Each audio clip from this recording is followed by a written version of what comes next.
Welcome to Centre Court with thanks to OMF. Kick back and relax with an adjustable bed and from Australian design and owned OMF. Watch sport your way. And Cobram Estate, Australia's most awarded extra virgin olive oil, grown, harvested and first cold pressed in northern Victoria. Now, after such a good episode last week, we have her back. That is Hannah Kuhar, SEN commentator, Backcourt podcaster. Han, thanks for joining us again. Thank you, B. It's a delight to be here. I'm glad my hot takes didn't get me cancelled this week, so let's make some more this week. I mean, not just yet. Let's just see what's to come in this show. Let's get straight into the OMF Overview. Watch sport your way. We'll take a quick look at the ladder. Of course, we like these snakes and ladders that we do and the differences that are making. The Swifts, no one's touching them at the top at the moment. The Thunderbirds, though, they've gone back down to fourth. Sunny Coast Lightning continue to be impressive with what they can produce and how they're taking down teams. And it's a bit of a sad story, I think, for the Firebirds and the Vixens as they get a bit lower and lower down that ladder.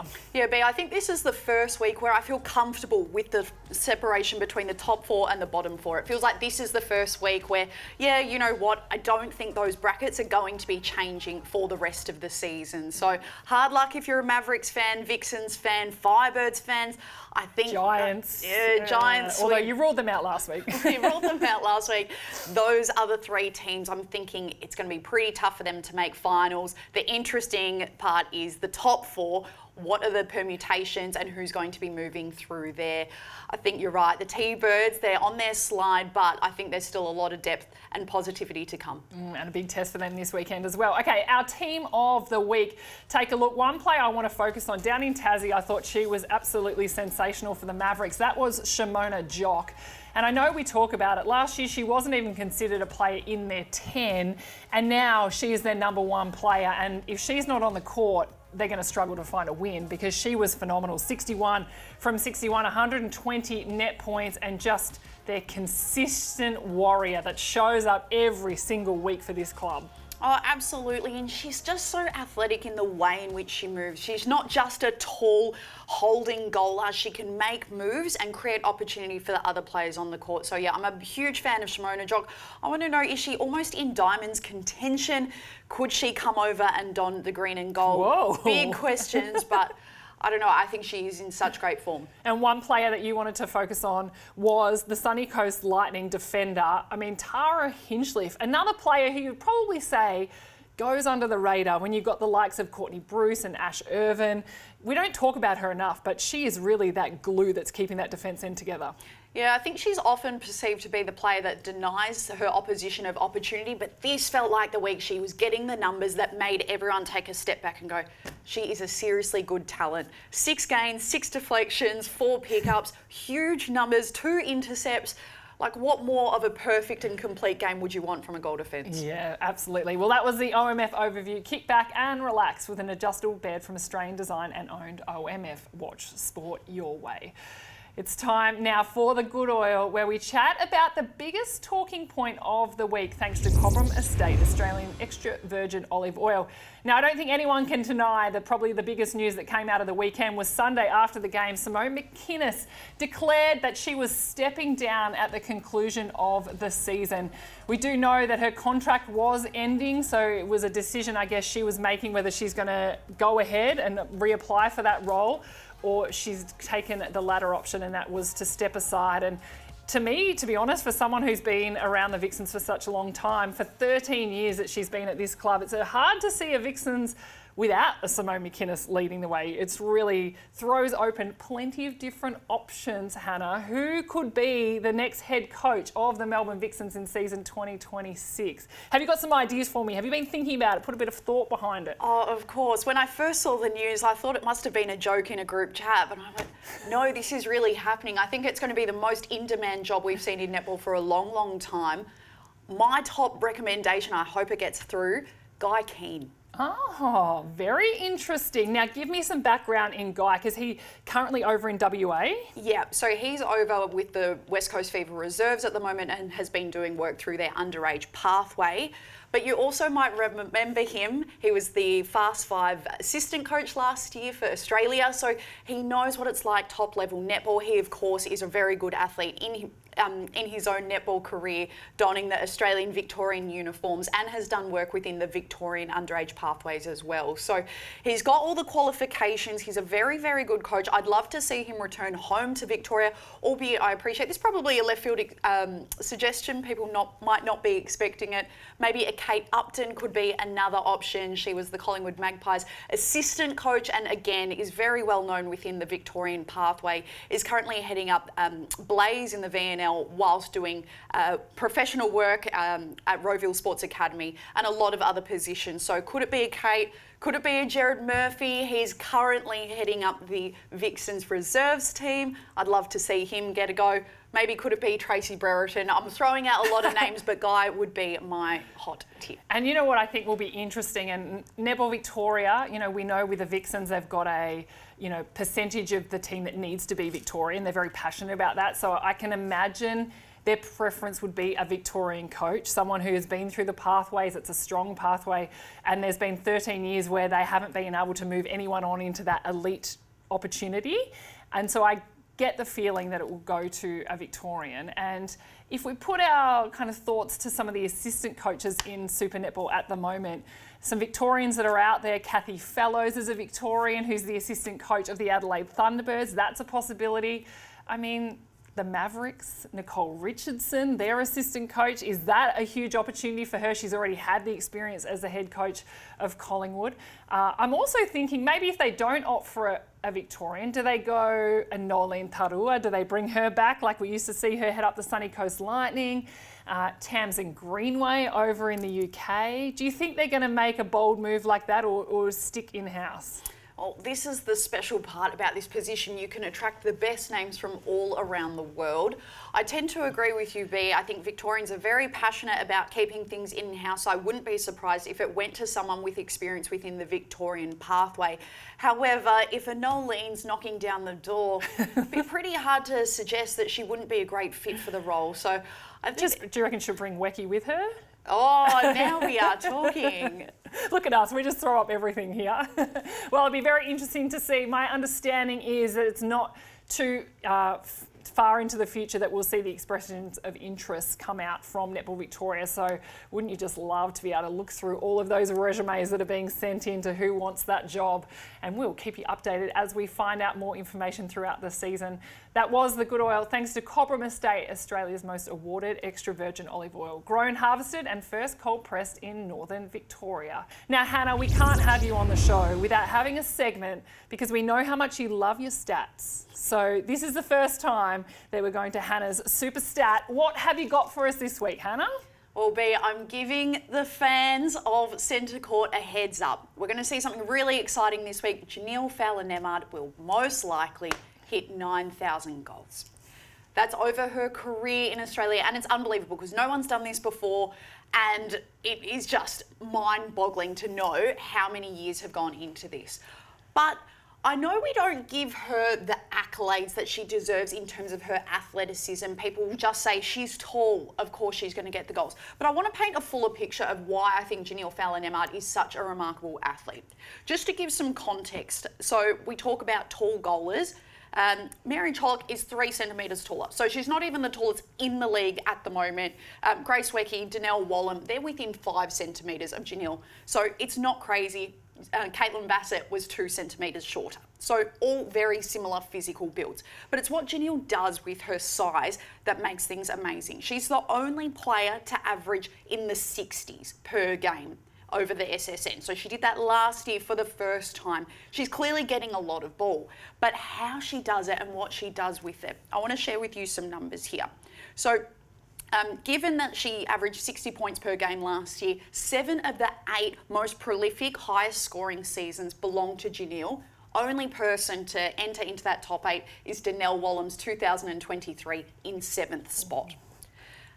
9 and 10 belong to Shimona Jock. She had 701 points in 2022. Caitlin Bassett 682 in 2017. So similar physicality, very, very different numbers. Since 2020, Janelle, her 1-point shooting has not dropped below 96%. What? Amazing. 98% last year, trending 98% this year. So she simply doesn't miss. And I just love when you look at the other stats around her game, because I think she's getting better with age. Last year, when you look at her assists Last year, when you look at her feeds, which turn into assists, they're getting more and more accurate, more and more prolific. So she's giving away more ball than we're used to and still scoring more and more goals. The percentage of feeds to assists last year was just 0.4% lower than Molly Jovic. So very similar in efficiency, 0.2% higher than Georgie Horges. So simply whenever she has the ball, she's either shooting it through the hoop or giving it to a teammate, and chances are it's going through the hoop for them. So I just think it's going to be such an exciting milestone, not only for the individual that she's become, but what she still has to bring on 10,000. Oh, Hannah, I love it. And a nightmare for every defender. My last few years, I was playing against Janelle, and I was like, I don't think I'd come up against a shooter who, yes, you had Romelda Aiken-George, who was tall, but the way Janelle uses her body, she's so strong. She holds the space so well. She has that connection with Alice Teague-Neal now with Fever that is almost unbreakable when those two know the ball is on and it can get to the circle. Yeah, what a player she is, and we probably just expect her to dominate every game. We don't give her the kudos she really does deserve. I just wonder, she's 35 years old at the moment, how many more years does she have? And I just think she's going to keep going stronger. If she keeps giving more of these assists as she's done year upon year in the last 3 years, I think she's future-proofing herself at the Fever. She can continue into her 40s, and I just can't wait to see that. Oh, I love it, and I look forward to our next time we have Hannah's Superstat on to hear exactly what you can find out for us. Now, let's hear from this week's local legend, thanks to CRT. Farming starts with CRT. Today, we hear from Audrey from Kuhar Rutherglen Football Netball Club. Take a listen. Hi, my name's Audrey and I live in Howland. I play for the Kuhar Rutherglen Football Netball Club. Describe your team in 3 words. My team's definitely determined, supportive and consistent. What's your pre-game ritual? Before the game, I need to have some lollies, preferably red frogs. Always a few red frogs before the game is a sign of good luck. What's your go-to pump-up song? Never Be Like You by Flume. What's your game face? I get told that when I play, I smile a lot. So I'm so happy to be there. Oh, don't you love that from Audrey? Smiling assassin out there on court. I reckon you would be like that too when you're playing. Look at that smile on you. I don't know if I'm more nervous when a play is very serious or when they smile. It makes me feel a bit uncertain that they know something that I don't. Why are they smiling? They can see something up ahead that gives me the shivers. Just trying to spook you out. Do you have a preference on lollies that you'd have on game day? Are you a lolly person at halftime? Oh, I think the jelly lollies get a good run at all of the clubs I play at. So I agree with the red frogs. I've always liked the orange flavour, which puts me in the rogue category. Green, I think's also strong, which is a good thing because no one else likes the green lollies. Plenty there for Hannah. Well, that was Local Legends. No matter where you live or what you farm, it starts with CRT. This week, our preview looks a little bit different as we gear up for First Nations round. We have the privilege of chatting with Netball Australia's First Nations General Manager and Black Swans Senior Coach and former player, Ali Tucker-Munro. Thanks for joining us, Ali. Thank you so much for having me. How long ago was it when you retired from actually playing the game? Well, like most ex-netballers, we can't seem to get it out of our system. So I kept playing for a couple of years after finishing at the top level out at Heffron here at Randwick Netball Association out on the concrete courts. I tell you what, I don't know what I was thinking because my knees, they just don't have any cartilage in, so I couldn't walk the next couple of days. So I technically retired. Probably last year was my last hurrah. A golf shooter, mind you, Bianca. Oh, down the other end of the court. Well, you know what? I'm hearing you with the no cartilage in the knees, that's for sure. Now, can you talk us through your role with Netball Australia as the First Nations engagement lead? Yeah, look, I think, in terms of my role, it really is about championing the First Nations perspectives and voices of our Aboriginal and Torres Strait Islander netball participants across the country. And I'm obviously really privileged to have that role, but it's one that I don't take lightly. And I'm acutely aware of the fact that, I don't speak for a lot of our mob out in community. I guess my pivotal role is just being that connection point back into community and And I'm really looking forward to the opportunities that this presents, this role. I think it goes without saying there's lots of work to be done in this space. That's a lot of work that has been done in the last sort of 12 months, particularly from a Netball Australia perspective. But, we are on the start of a bit of a learning journey that our sport must take. And Ali, you've played obviously as a player, you have coaching experience, admin experience a lot of different realms. Where do you think the biggest improvements are to come for First Nations netball?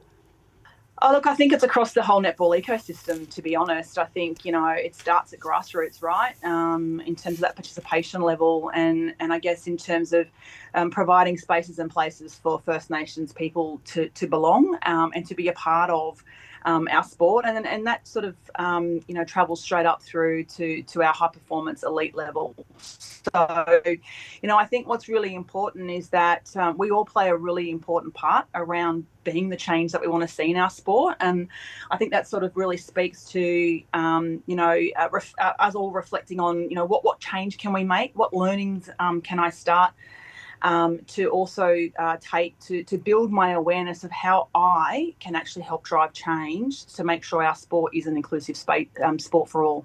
Well, that's a really interesting point you make too, because as we get into First Nations round the next couple of weeks with Suncorp Super Netball, I want to get your background and understanding and the importance that you think that First Nation round plays in all of us taking a step back and understanding how we can learn more and how we can do more in this space to try and help the inclusivity. Yeah, look, I think for me, Reconciliation Week, that is what the First Nations round at SSN level is against the backdrop of, really speaks to the theme of bridging now to next, which is what the National Reconciliation Week theme is. And that really is, a reflection piece from, the 25th anniversary back in 2000 when we had about 250,000 people march across the Harbour Bridge here in Sydney in solidarity and showing that, people are committed to this journey and that it's not just about First Nations people holding this mantle of reconciliation. It's actually about us as all Australians playing our part and walking and working with First Nations community members. And so for me, in the lead up to this week, I think it's always really important, again, as I said earlier, reflecting on what role we each can play to be the change we want to see in our sport and that we must see in our sport. So, it's really always great to think about First Nations community during this week, but I also encourage everyone to think about what they can do in the other 50 weeks of the year, post round one of First Nations week in SSN, and then obviously we'll have round two at the back end of the year. But yeah, I think it's about, what role can I play to be the change? You mentioned that we do have 2 rounds, which is so unique and special to the SSN. Can you tell us why we have 2 rounds and maybe whether other sports should start taking netball's lead from this? Yeah, look, I think that really speaks to the fact what I was just talking about, that, National Reconciliation Week is not actually about our community, it's about the Australian community as a whole, reflecting on and having an element of introspection as well about, where we're at within the country around reconciliation. And I think that's an important reflection piece off the back of the Voice referendum as well. And so it is a time of looking to and understand first non-Indigenous Australians. And then I guess, round 2 at the back end of the year in SSN actually is against the backdrop of NAIDOC Week, which is about our community, and it's a time of celebration and amplifying some great things being done by our amazing community, by members within that community. So, for me then, National Reconciliation is a bit more of a sombre tone. It's a bit of a reflection piece, whereas NAIDOC for me is that time where we can really elevate and celebrate and champion all the great stuff happening in our communities. Another role that you play is of the head coach of the Black Swans. Now, last year was the inaugural year of the Black Swans. Can you give us a bit of an understanding of how it was for you and how proud I'm sure you would have been to be able to take on that role and coaching such a significant team? Oh, look, I think it's probably one of the highlights of my life and particularly in my netball career. I even get teary thinking about it now. I think, it was just such a special moment for us as Black Swans team members to to represent our culture and our community with such pride.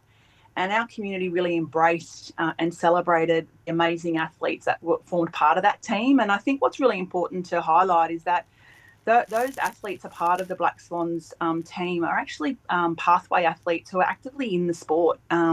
So it's not they're drawn from state teams, from SN reserves teams, and I think that just goes to the fact that there's some amazing talent. We know there's talent in our community, and it's providing that opportunity to bring them together, not just to showcase our talent, but also to provide a bit of a space for them to connect as First Nations women as they navigate the high performance pathway spaces of our sport. But gee, the feedback we got, the messaging we got from around Australia in terms of the Black Swans and how proud we all were across the country of the girls, particularly this year, Bianca, we knocked off Tonga in day one of the PACOS series, which, is no mean feat. I mean, they're ranked number 8 in the world. They're a World Cup team. So again, it's such a privilege to be a part of that space, and I'm so proud. I'm so proud of the girls. Well, then tell us, Ali, you've seen some phenomenal athletes and you're coaching a very, very great group at the moment. Who's going to be the next First Nations, either Diamond or SSN player? Oh, look, they're all talented. Don't worry about that. But I think for me, one to watch would absolutely be Scarlett Jauncey. Mm-hmm. I think Scarlett Jauncey, as an up and coming player, she's currently in the Australian 21 squad. And I'm really hoping that she gets that opportunity to represent Australia at the World Youth Cup in Gibraltar at the year. She's doing some really great stuff. She's part of the Viva space as well in their SN reserves team. So I think for me, she's definitely a kid to watch, and she walks onto that court with such pride in her culture and in her community. She's got mob. She descends from the Broome mob up there in Western Australia, and so. I'm just thrilled to see people like her who come back into the Black Swan space with other girls who are, aspiring to be up there where she is, and sharing her story and sharing her learnings and her insights, because that's what it's about. It's about making sure that, our kids are given the opportunities, but also they're given the information and the understanding of, what's required at that level. Yeah, Scarlett, she is such a talent to watch. Oh, we cannot wait. Well, Ali, thank you so much for joining us. We do appreciate your time today, and enjoy First Nations round. Thanks so much, and thanks for having me. It's time now for Struddy's Social Scoop. Struddy's netball apparel design for the next generation of superstars. Style meets performance at Struddy's, struddys.com.au. Now this week we have a question from Katie, and she asks, why are there not more double headers with the reserves going on at the moment? The Super Netball Reserves competition is happening alongside Suncorp Super Netball up until round 10. Hannah, you're across what's going on in Super Netball Reserves. We often see the players. We did in Melbourne. We saw them warming up after the game finished between the Lightning and the Vixens. Why are we not seeing more of that? It's such a good question, Katie, and I think most netball fans are completely on board with you that we'd love to see the two competitions run very closely in parallel. I think it's just because it's a new competition, Reserves. It's only been around for a couple of years, and every year it grows, and I think it becomes more aligned. The seasons get longer, the opportunities get greater. So I wouldn't be surprised if in future years it becomes closer and closer. Something I'd like to see is continual investment into the broadcasters at the moment. Some teams you can see their matches, others you can't. So I think the answer is everyone wants the best for the reserves competition. It will continue to grow as it grows in its maturity. So I reckon fingers crossed, and maybe next year we might see a few more. But isn't it wonderful when we do see the double headers? I love seeing the crossover between players who get some time in the reserves and also come up and play SSN. Absolutely. We just have to keep talking about it. So thank you so much for sending in that question. Let's hope the future we do get to see more of the reserves when the Suncorp Super Netball is happening. That was our social scoop, all thanks to Struddy. Struddy's innovating netball apparel. Well, Han, thank you so much for joining us again on Centre Court. We've got plenty more netball action coming up on the weekend, so make sure you are watching, and we will be talking about it all next week. A big thank you to OMF, Watch Sport Your Way, and Cobram Estate Australian Extra Virgin Olive Oil. Thanks for joining us.